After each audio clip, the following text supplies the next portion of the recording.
책따제가 들려주는 이야기 책들이.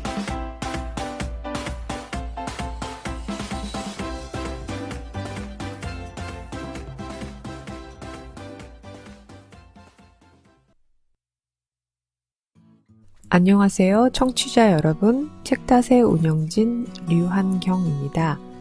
첫 방송이라 좀 떨리기도 하고 어떤 분들이 들으실지 두근두근 설레기도 합니다. 청소년들이 책과 친해질 수 있도록 여러 활동을 하고 있는 비영리 단체인 책으로 따뜻한 세상을 만드는 교사들, 이 이름을 줄이면 책따세고요. 책따세가 들려주는 이야기의 첫 글자를 딴 책들이는 책따세에서 운영하는 팟캐스트입니다. 책따세 팟캐스트 책들이, 이름 꼭 기억해 주시고 즐겨 들어주시면 감사하겠습니다. 이 책들이에서는 여러 코너를 준비하고 있는데요.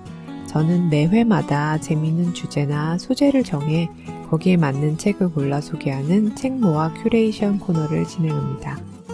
최근 서점가에선 주제별로, 대상 독자별로 책을 골라주는 책 큐레이션이 대세죠.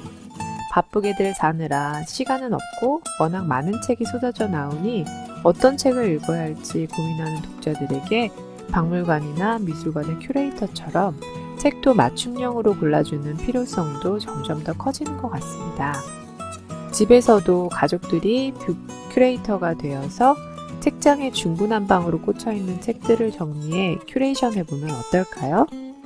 가족에게 맞는 주제를 정해 큐레이션 해본다면 세상에서 가장 근사한 서재를 우리 집에도 만들 수 있답니다. 여기에서 소개해드리는 책들도 나만의 책 목록을 만드는 데 도움이 되셨으면 좋겠습니다. 이번 책 큐레이션의 키워드는 편지입니다. 요즘 편지 대신 이메일을 더 많이 쓰는데요.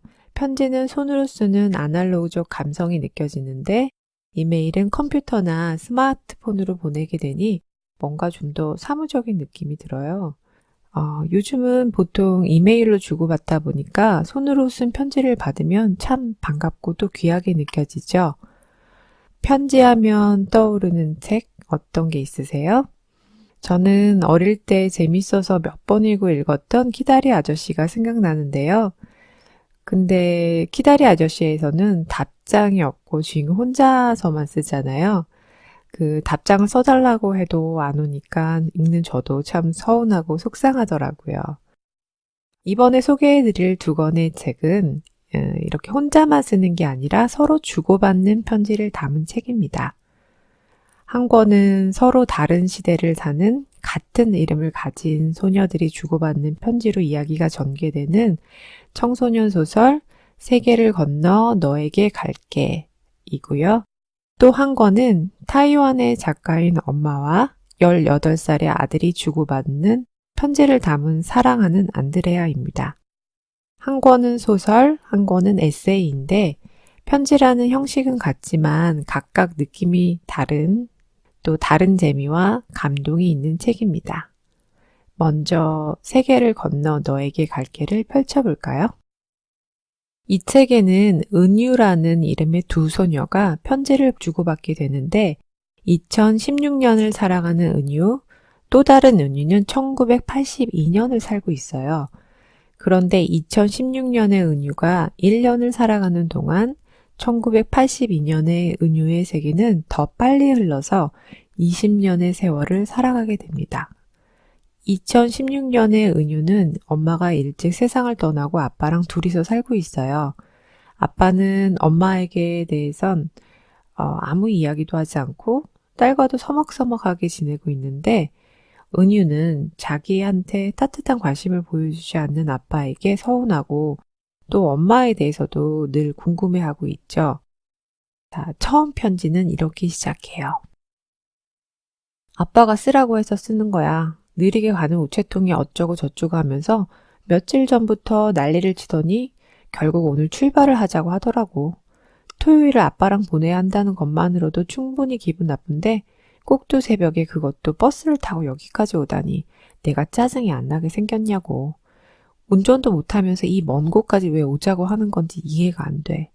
거기다 뜬금없이 편지는 또 뭐냐고. 대뜸 편지지랑 봉투 쥐어주더니 이젠 테이블까지 따로 떨어져 앉아서 쓰라잖아? 이렇게 분위기 쩌는 바닷가 카페에서 편지나 쓰고 앉아있다니. 근데 아빤 정말 내가 1년 뒤 나에게 편지 쓰는 게 대단한 일이라고 생각하는 건가? 진짜 어이가 없네. 이깟 편지 좀 쓴다고 뭐가 바뀌겠냐고. 혹시라도 1년 뒤 이 편지를 다시 읽게 됐을 때 지금 기분이 어땠는지 잊었을까봐 말해두는데 난 나한테 편지 쓰는 일이 세상에서 제일 멍청한 일이라고 생각하고 있어.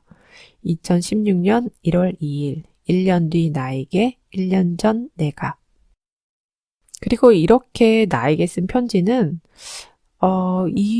이상하게 1982년에 같은 이름을 가진 은유에게 도착하게 됩니다. 왜 그렇게 편지가 갔는지는 이유를 잘 모르겠어요. 1982년의 은유는 그 편지를 받고 이런 답장을 쓰죠. 안녕하세요, 언니. 언니가 언니에게 보낸 편지가 우리 집으로 왔습니다. 엄마는 다른 사람의 편지를 함부로 읽으면 안 된다고 했지만 저는 정말 저한테 온 편지인 줄 알았단 말이에요. 언니가 봉투에 은유에게라고 쓰는 바람에 착각하고 말았습니다. 제 이름도 은유거든요. 저희 엄마가 그러는데 언니는 정신이 이상한 사람일지도 모른대요. 편지 내용을 보면 이상한 단어들이 많은데 그게 증거라고 했습니다. 엄마 말로는 딸이 아빠를 욕하는 편지를 쓸 수는 없대요. 거기다가 가출까지 생각하고 있는 거 보면 제정신이 아닌 게 분명하대요. 그리고 진짜 궁금해서 그러는데 카페가 무엇이에요? 캐러멜 마키아토랑 아메리카도 가르쳐 주세요. 아, 참 잊어버릴 뻔했는데 지금이 2016년이 아니라 1982년입니다. 언니가 날짜를 이상하게 쓴 게 엄마가 언니를 정신 나간 사람이라고 생각한 가장 큰 이유였습니다. 언니가 미친 사람이 아니면 좋겠습니다. 언니는 나랑 이름이 똑같으니까요. 세상에 나랑 이름이 똑같은 사람이 미쳤다고 생각하면 마음이 아픕니다. 1982년 7월 6일 은유 올림. 이렇게 2016년의 은유와 1982년의 은유가 편지를 주고받게 되는데요. 서로 고민도 나누고 하면서 은유가 세상을 떠난 엄마에 대해 궁금하다는 얘기를 편지에서 썼어요. 그러니까 과거의 은유가 2016년의 은유 엄마를 찾아주겠다고 합니다. 자, 그럼 과거의 은유가 쓴 편지를 한번 읽어보겠습니다. 너희 엄마에 대해 아무것도 모른다고 했지? 그럼 너희 아빠 정보만이라도 넘겨. 내가 너희 아빠를 찾아서 지켜보다 보면 언젠가 너희 엄마를 만날 거 아니야? 어때? 내 계획이. 이럴 때 보면 내 머리도 꽤 잘 돌아간다니까? 한 번도 사람을 찾아본 적이 없어서 잘 해낼 수 있을지 의문이긴 하지만 어떻게든 되겠지. 내가 협조 잘해줘야 돼. 알아낼 수 있는 건 몽땅. 그리고 이 편지가 중간에 조금 건너뛰고 시간이 벌써 이렇게 흘렀네. 내 고등학교 생활도 이제 1년도 채 남지 않았어. 이 언니가 고등학교라는 걸 다져보니까 내 말이 생각나더라. 내가 사는 세계에선 중2를 중2병이라고 부른다고 했잖아. 미래 사람들 눈높이에 맞춰서 얘기하자면 고등학교 생활은 고3 암 정도라고 생각하면 되겠다. 종일 책상에 앉아있다 보면 온몸이 너덜너덜해진 기분이야. 그래도 네 편지 기다리다 보면 시간이 금방 가 있는 편이야. 다음에 내 편지가 왔을 때 이 지긋지긋한 고등학교 생활을 마무리하고 멋진 대학생이 되어 있으면 좋겠어. 1991년 4월 12일 과거에서 학력고사 기회를 날려버린 언니가. 지금 여기 편지 보면 학력고사 기회를 날려버렸다라는 얘기가 나오는데요. 이게 어떤 이유냐면 그 미래에 사는 은유가 학력고사 기출문제를 보내줘요. 그러니까 시험을 잘 보라고. 근데 그게 1991년 학력고사 문제였던 거예요. 과거의 은유가 칠 학력고사는 1992년 학력고사인데 잘못 보낸 거죠. 그래서 학력고사 문제를 달달 외우고 그것만 믿고 쳤던 1992년 학력고사에서 과거의 은유는 시험을 망치게 됩니다. 이렇게 과거와 미래의 사람끼리 주고받을 수 있는 재미있는 에피소드들이 이 편지 속에는 또 많이 숨어 있어요. 그리고 과거의 은유와 미래의 은유가 편지를 주고받으면서 지금 세상을 사는 은유는 점점 아빠를 이해하게 되는데요. 자, 그 내용을 담은 편지를 읽어드릴게요. 있잖아, 언니. 아빠랑 내가 일직선 위에 서 있는 기분이었어. 양 끝에서 서로를 향해 달려오고 있는데 내가 달리기를 멈춰버린 거야. 그리고 투덜거리는 거지. 아빠는 왜 더 빨리 달려오지 않는 거야? 왜 이렇게 멀리 있는 거야? 나는 투덜거리기만 하고 달리기를 멈춰버렸어. 아빠는 내가 달리지 않은 만큼 더 많이 달려야 했어. 길이 그렇게 멀어졌는데도 한 번도 투덜대지 않고 나만 보면서 묵묵히. 언니 말이 맞아. 우리 아빠는 생각보다 더 좋은 사람이야. 내가 아빠 딸이라는 걸 행운으로 여겨도 될 만큼. 다행이야. 언니가 그걸 알려줘서 늘 고마워. 언니, 요즘은 어쩐지 자꾸 이상한 생각이 들어. 언니 편지가 조금씩 더 늦게 도착할 때마다, 언니가 보낸 편지가 조금씩 흐릿해질 때마다 자꾸만 불안해져. 이번에 온 편지는 지우개로 박박 지워놓은 것처럼 흐릿했어. 편지를 읽으려면 한참을 들여다봐야 할 정도로. 언니가 사는 세계와 내가 사는 세계는 점점 더 가까워지고 있는데 어째서 편지는 점점 더 희미해지는 걸까? 언니, 아직 거기 있는 거지? 2017년 1월 4일, 언니가 정말 고마운 은유가. 이처럼 편지는 서로 공감하고 소통할 수 있는 가장 좋은 방법이 아닐까 해요. 저도 딸과 한때 편지를 서로 주고받는 공책을 정해서 써본 적이 있어요. 제가 딸에게 편지를 써서 딸 책상에 놓아두면 딸이 그걸 읽고 답장을 써서 제 방에 두는 거죠. 그렇게 주고받으면서 말로는 다 못하는 이야기들을 나누기도 했었는데요. 지금 이 팟캐스트를 준비하면서 다시 쓰기 시작했답니다. 아이와 함께 편지를 주고받은 책으로 제가 읽으면서 참 부러웠던 책이 있습니다. 엄마와 아들이 주고받은 편지를 담은 사랑하는 안드레아. 부제는 18살 사람 아들과 편지를 주고받다입니다. 엄마 이름은 룽잉타이로 타이완에서 잘 알려진 작가라고 합니다. 2012년부터 2014년까지 타이완 문화부 장관을 지내기도 했다고 하죠. 아들 이름은 안드레아. 독일인 아버지와 룽잉타이 사이에 태어나 독일에서 자랐어요. 아들은 독일과 홍콩에, 엄마는 타이완에서 살면서 아들이 고등학교 졸업을 앞둔 18살부터 대학 시절까지 3년간 엄마와 주고받은 편지가 책으로 나오게 됩니다. 우리 두 사람 사이에는 30년이라는 나이 차이가 있고 또 각자 살고 있는 나라가 다를 뿐 아니라 그 사이에는 동서양의 문화 차이가 가로놓여 있다. 어쩌면 우리 두 사람도 안드레아가 18살이었던 그 해에 물 위에 개구리밥처럼 각자 떠내려가서 그 후 서로 아득히 멀어져 갔을지도 모른다. 하지만 우리는 다른 시도를 했다. 나는 노력했고 안드레아 역시 같은 노력으로 보답해 주었다. 나는 18살 사람의 삶을 그때 처음으로 알게 되었다. 안드레아 역시 처음으로 자신의 엄마를 알게 되었다.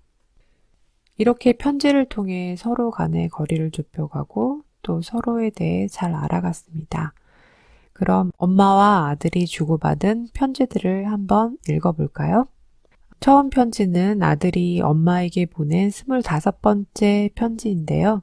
이 편지는 아들의 편지 느낌을 살리기 위해서 중학교 3학년인 저희 아들에게 낭독을 부탁했습니다. 물론 그냥은 안 해줄 것 같아서 특별 용돈을 좀 주기로 했죠. 아들의 편지. 2달 전 아빠가 절 보러 홍콩에 왔었어요. 도착한 첫날 아빠는 홍콩에서 아빠가 제일 좋아하는 술집으로 절 데려갔죠. 네드 킬리스 라스탠드라는 곳인데 고풍스러운 목지각으로 채워진 좁은 방 안에 서양인 몇몇이 맥주를 마시고 있었어요. 중앙의 작은 무대에는 악기들이 다닥다닥 붙어 있었는데 실수로 하나만 잘못 건드려도 줄줄이 쓰러질 것 같았어요. 밤 10시 반이 되자 밴드가 연주를 시작했어요. 딕시랜드 재즈였어요. 잠깐 사이에 방 안은 손님들로 가득 찼어요.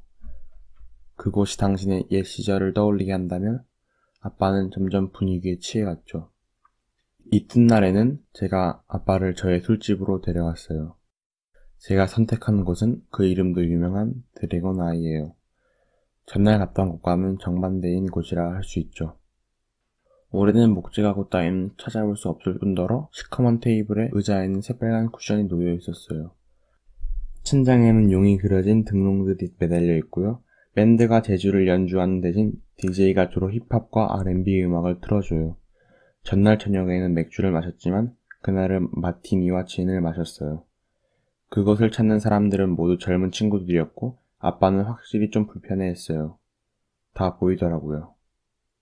엄마, 이제 제가 무슨 말을 하려는지 눈치채셨죠? 엄마, 2가지 질문을 던질 테니 받아주세요. 첫째, 엄마와 저의 취향은 달라도 어쩜 그렇게 다를까요? 세대가 달라서요? 문화가 달라서요? 아니면 계급 때문에? 2번째 질문이 더 중요한데요. 엄마는 왜 저의 세대나 우리의 문화 그리고 계급적 취향을 이해하려 하지 않죠? 엄마의 패션 철학, 아빠의 종교적 미학과 추억의 술집 모두 제 취향이 아니에요. 그리고 전 즐길 수 있어요. 조각 전시회에 갈 수도 있고 이따금 추억의 술집에 앉아있는 것도 나쁘지 않아요. 저는 옥스퍼드 스타일을 입을 수도 그냥 편하게 헐렁한 바지에 후드티를 입을 수도 있어요. 그리고 또 엄마가 듣는 1960년대의 노래들도 싫지 않아요. 그런데 엄마는 왜 저의 현대, 저의 네트워크, 저의 세계로 들어와 보려 하지 않죠? 엄마는 왜 자신을 꾸미는 일에 대해 좀 더 고민하고 더 좋은 옷을 사보려 하지 않죠? 엄마는 왜 가지 않던 술집에 이따금 가보려 하지 않죠? 요즘 노래들은 왜 들어보려 하지 않죠? 새로운 것을 받아들일 수 없을 만큼 늙은 건 아니겠죠? 아니면 이미 규격화되어 버린 건가요? 아니면 그렇다면 더 심각하지만 엄마 자신이 변하지 않으려는 것조차 모를 만큼 완전히 굳어버린 건가요? 안드레아가 2006년 8월 19일 부모를 보면서 자신이 느낀 거리에 대해 정말 솔직하게 쓴 아들의 편지인데요. 이 편지를 받고 엄마는 좀 난감했을 것 같아요.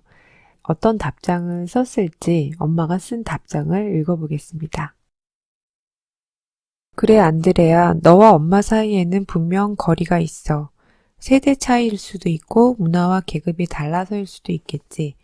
언젠가 얘기했지만 내 엄마는 제3세기에서 자란 소녀였어.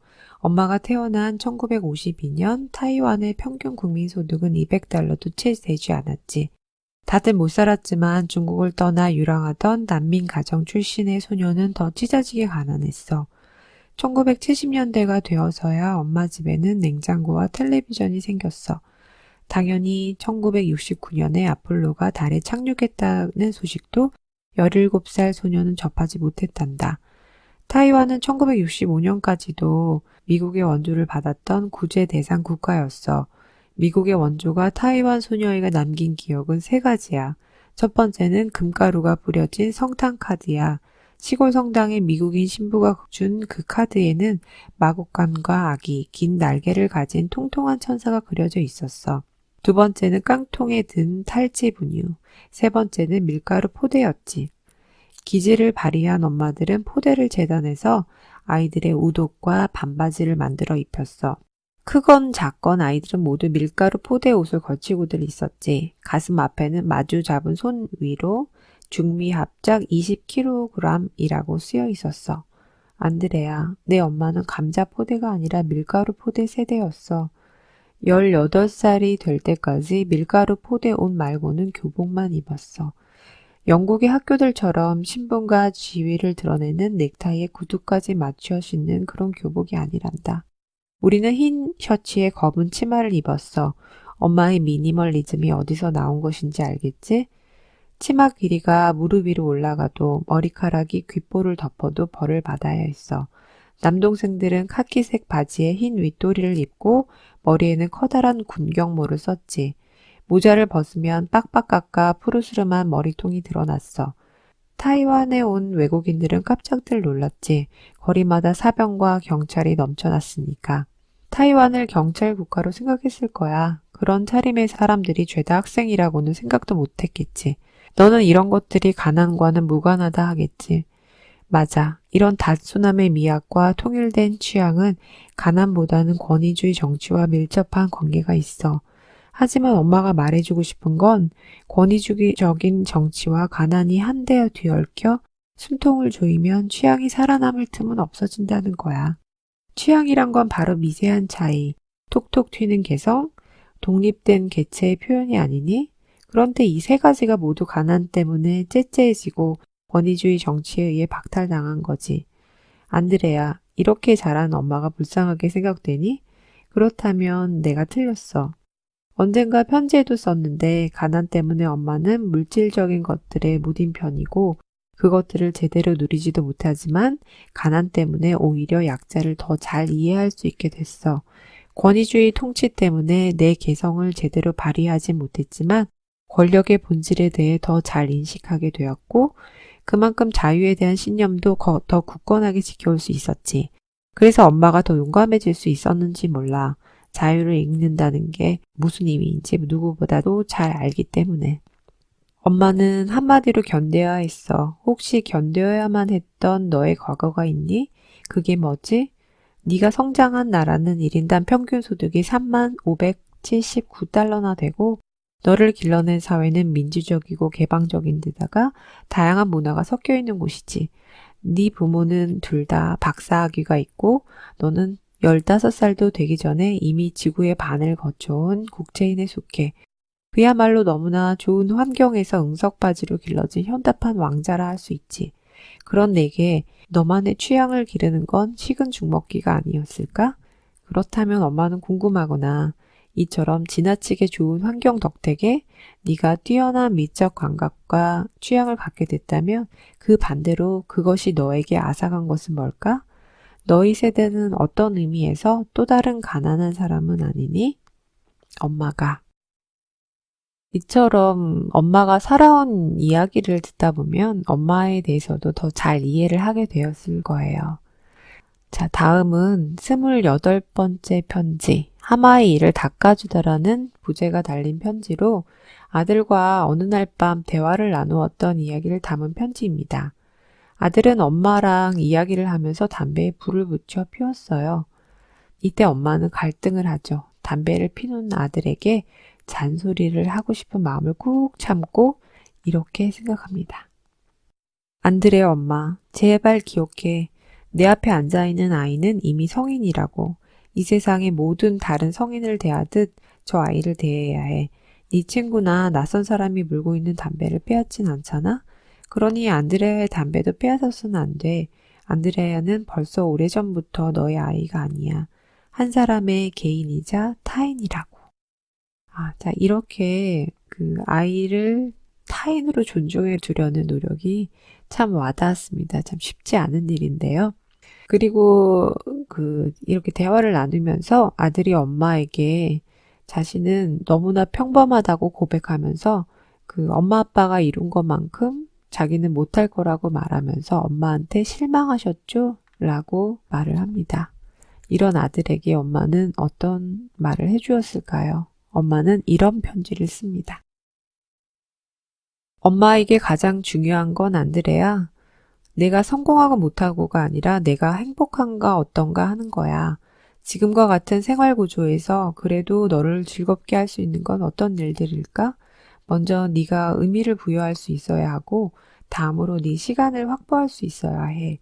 네가 의미 있는 일이라 생각할 수 있고 또 그 일이 너를 올가매어 일의 노예가 되지 않고도 충실히 살아갈 수 있다면 너는 비교적 즐거울 수 있을 거야. 돈과 명성이라면 그것들이 즐거움을 주진 않지. 가령 말이야, 네가 지금 월스트리트의 어느 은행 매니저와 사자와 하마를 돌보는 동물원의 관리원 중 하나를 선택할 수 있다고 쳐볼까? 그런데 너는 동물을 좋아하는 사람이야. 그렇다면 엄마는 절대 은행 매니저가 더 성공한 삶이라고 사자와 하마를 돌보는 관리원은 평범하다고 생각하지 않아. 매일같이 돈으로 환산되는 숫자들과 씨름하는 일보다 코끼리를 시키고 하마의 이를 닦아주는 일이 훨씬 나아. 너에게 의미 있는 일을 할 때 너는 성취감을 느낄 거야. 네 일이 너를 구속하지 않고 내 생활을 빼앗지 않을 때 너는 존엄해질 수 있어. 그런 성취감과 자존감이 널 즐겁게 할 수 있을 거야. 돈과 명예를 남들과 비교하며 쫓기보다 마음에 평안을 줄 수 있는 것을 추구한다면 평범이라는 단어는 의미가 없어져 버려. 평범하다는 건 남들과 비교했을 때 느끼는 감정이지만 마음의 평안은 자기와 비교하는 것이지. 우리가 최종적으로 책임져야 할 대상은 안드레아, 멀고 험한 이 길의 마지막 종착지는 역시 자기 자신이야. 내 앞세대와 비교할 이유도 없고 앞세대의 바람에 너를 맞출 필요도 없어. 마찬가지야. 담배를 피우고 안 피우고는 너 자신이 판단해서 결정할 일이지. 엄마가. 맞습니다. 성공의 기준은 행복이어야 합니다. 명문대학에 들어가는 거나 대기업에 취직하는 것, 돈을 많이 버는 게 성공이 아니라 어떤 학교를 들어가든 어떤 일을 하든 자신이 행복이 가장 중요한 가치죠. 그런데 그걸 우리는 자꾸 잊어버리고 살곤 해요.